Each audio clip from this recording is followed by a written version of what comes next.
Oke guys, jadi sudah lama saya nggak upload video karena lagi sibuk ngulik tentang OpenWRT ya.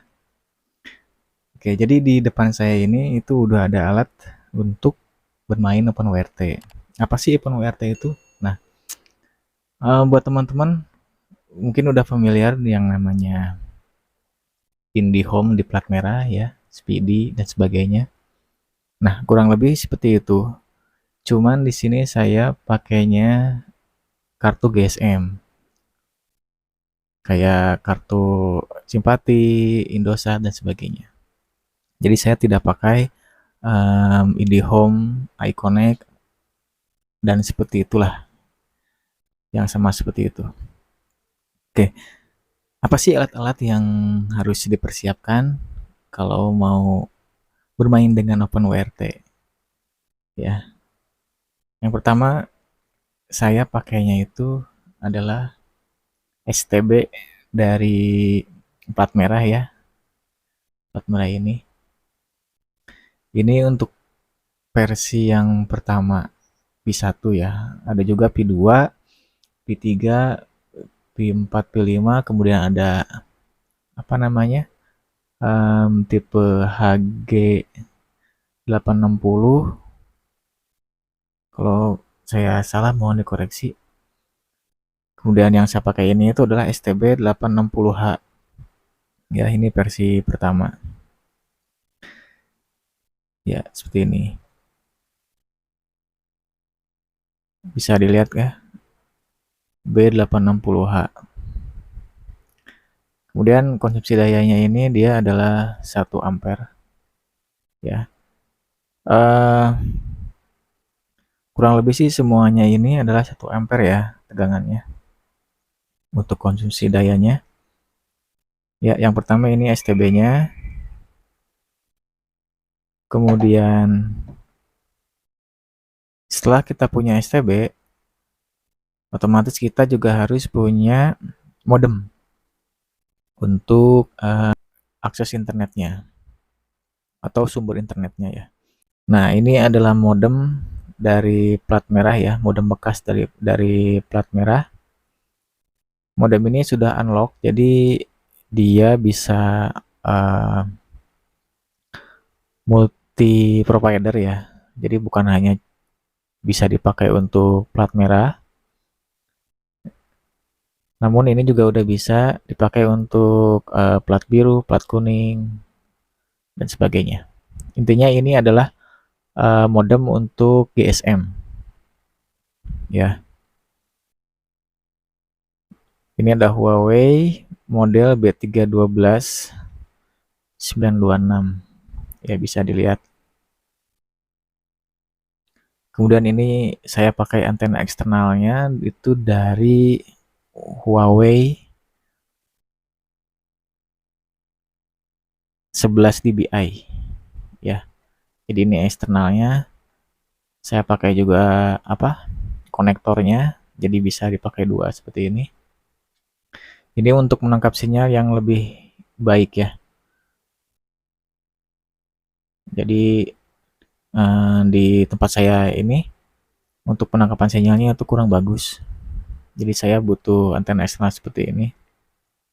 Ada juga antena eksternalnya model Catherine, kemudian Yagi dan sebagainya. Itu juga bisa dipakai kalau memang teman-teman bisa merakitnya. Tapi kalau saya agak ribet juga sih pakai seperti itu karena ini pemakaian di rumah saja. Nggak saya share ke tetangga-tetangga dan nggak saya jual juga. Kemudian setelah kita punya modemnya, nah yang menariknya modem ini kan dia konektivitasnya itu memakai kabel RJ45 ya. Sedangkan di STB ini untuk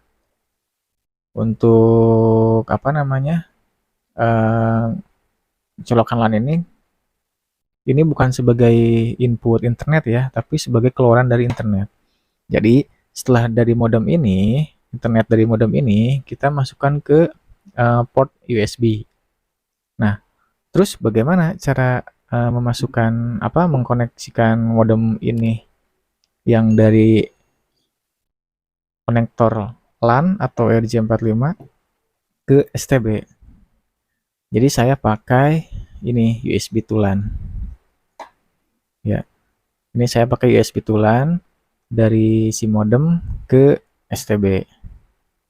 Tentu kita juga harus memakai kabelan juga dari si modem ini ke USB to LAN.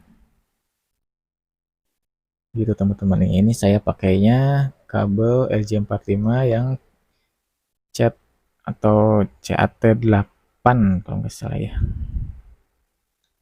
Mereknya dari Pention. Jadi si kabel Pention ini bagus ya teman-teman. Dia memang agak keras, tapi dia stabil dan bisa membawa bandwidth lebih gede dari kabel-kabel biasa. Itu teman-teman. Kita colokkan ke sini ya. Kemudian kita USB-nya ini dicolokkan ke port USB yang di STB.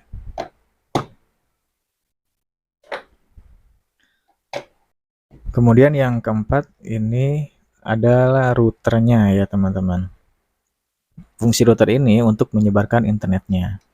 Jadi topologinya itu internet dari modem ya diolah oleh STB ini, diolah internetnya, bandwidthnya, IP device-nya itu dari STB, kemudian internetnya tersebut di-share melalui Totalink ini ya, routernya ini. Ini Totalink N300RT ya. Kalau untuk pemain RT/RWNet mungkin sudah tidak asing lagi karena memang si router ini itu performanya bagus ya teman-teman. Untuk penyebaran internetnya ya. Kemudian pengelolaan user yang connect-nya ini bagus ya teman-teman. Kemudian setelah punya modem, STB, router, dan USB to LAN dari modemnya, tentu kita juga butuh power supply ya teman-teman ya. Nah, jadi saya punya power supply ini output dayanya itu sekitar 5 ampere ya teman-teman. Kenapa saya pakai yang 5 ampere? Karena saya dari satu adaptor ini saya gunakan untuk menyalakan satu STB dengan 1 ampere konsumsi dayanya. Kemudian STB juga 1 ampere, jadi ini 2 ampere. Kemudian router 1 ampere, jadi 3 ampere, dan kipasnya ini ya teman-teman ya. Kipas ini 2 sekitar 0,24 ampere ya. Ini masing-masing 0,12 ampere ya. Jadi untuk power supply atau adaptor 5 ampere dia cukup untuk mengcover semua kebutuhan daya dari device-device ini. Terus gimana cara membaginya gitu kan ya. Sedangkan si adaptor ini cuman punya satu colokan gitu ya. Nah, saya beli juga untuk colokan guritanya. Jadi colokan gurita ini itu bisa mencabangkan dari si colokan adaptor ini. Ini saya pakai yang 4 karena saya butuh 4 juga dari ini router, STB, modem, dan kipas. Untuk kipas saya juga pakai konektor ini teman-teman ya. Jadi kita pasangnya seperti ini. Kemudian ini masing-masing kita pakai di device. Ini ada kipas, kemudian ada routernya. Kita colokkan juga router,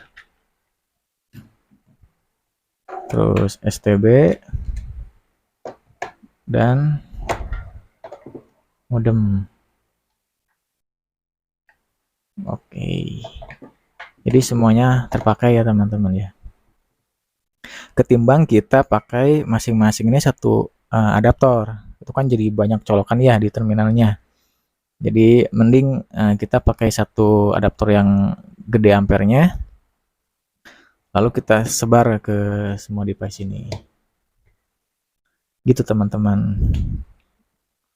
Jadi cuman segini ya untuk device-nya. Kemudian untuk harganya sendiri ya. Jadi ini mungkin untuk per sekarang sudah berubah untuk harga-harganya. Namun untuk waktu itu saya beli untuk STB ini, saya beli STB ini itu sekitar 153.000 ya. Itu sudah plus ongkir. Saya beli dari e-commerce. Sekitar 150 ribuan. Kemudian untuk routernya itu saya beli di harga 190.000 ya. Ini untuk routernya itu 190.000. Selanjutnya untuk modem ini Orbit Star 2 ya. Ini modem Orbit Star 2 itu saya beli di harga 500 ribuan ya. Ini udah 500 ribuan. Ini tanpa antena ya. Untuk antena ini beda lagi. Saya beli terpisah. Ini antenanya itu sekitar 150.000. Ini antena maaf, ini bukan antena Huawei ya, tapi ini antena Totalink juga. Totalink 11 dBi. Itu seharga 150.000. Oke, ini sudah. Kemudian untuk USB tulan ya, yang USB tulan ini USB tulan itu di harga 183.000 ya. Ini USB tulan D-Link model DAB 1312/RS garis miring RS itu sekitar 183.000. Lalu selanjutnya ini kabel yang hitam, kabel Pention. Kabel Pention ini saya beli di harga 38.000 ya. Ini kabelan Pention cat 8 40 Gbps ya, yang ini. Kalau yang ini bawaan dari Totalink-nya ya. Ini kabelan bawaan dari Totalink. Lalu selanjutnya kabel cumi nih yang tadi ya. Kabel cumi ini itu saya beli cuman 20.000. Ini ya. 20.000.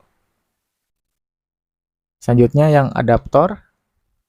Adaptor ini saya beli yang 5 ampere 12 volt itu 47.000. 47.000. Terus oh iya, hampir saya lupa. Untuk ini adaptor antena, ini juga terpisah ya. Saya beli di e-commerce itu dua adaptor. Karena ini terbagi 3 adaptor. Karena ini terbagi dari 1, 2 dan 3 ya. Ini saya beli di harga 41.000.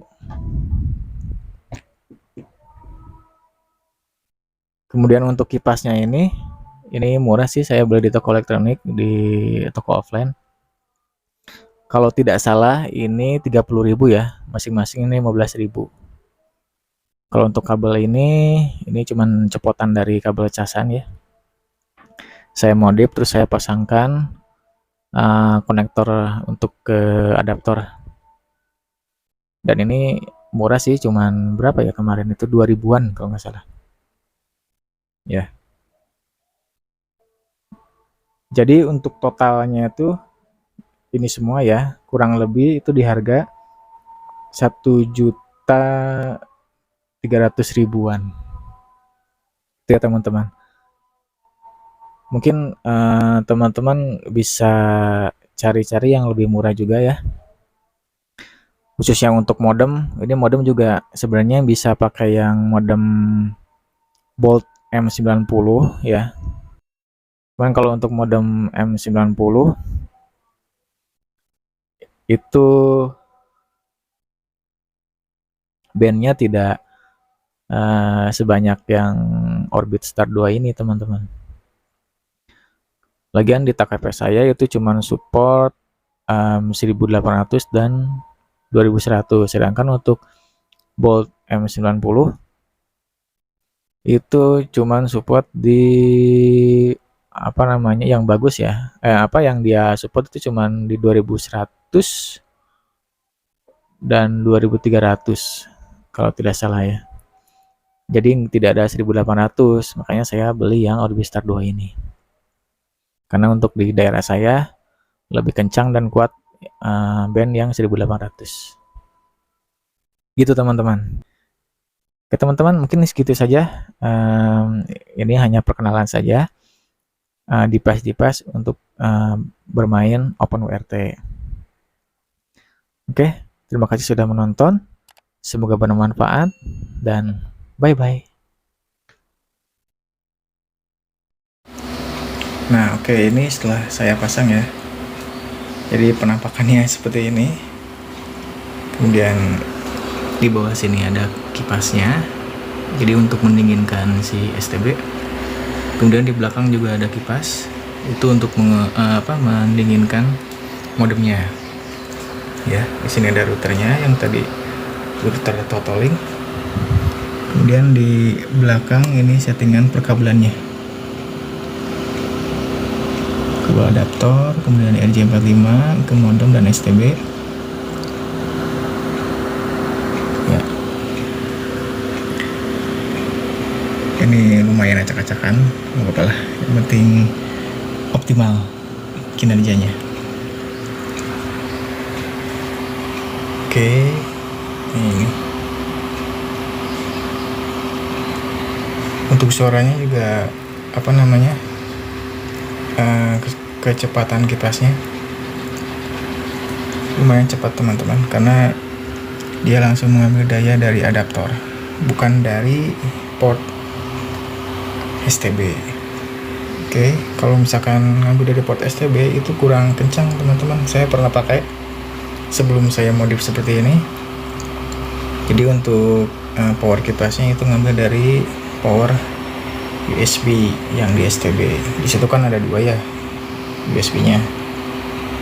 Saya colokan untuk kipas ke situ, tapi kecepatannya tidak maksimal teman-teman. Ya, ini dengar suaranya.